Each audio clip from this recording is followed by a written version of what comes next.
好来，乡亲啊，继续来到中华的大城乡。这个番薯是当地真重要的农作物。过去2年，21月收成期，每公斤平均的价销20块左右。也毋过今年落甲剩8块6，生了较歹的，甚至落甲剩1块。农民是了一个毋好讲，农业处讲，除了热果严重，价销落败。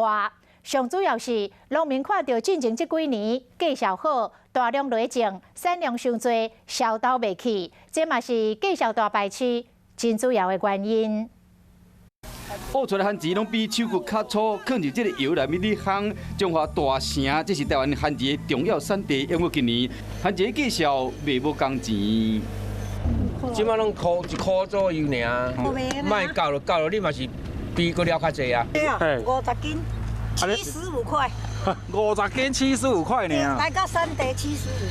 依照农产品批发市场的交易行情，107年台农66岁的番薯，11月份平均的价销是19块2，108年11月份是18块7。要不今年平均的价销干那8块6，剩较无一半。啊，若较歹，每公斤的价销干那1块2尔。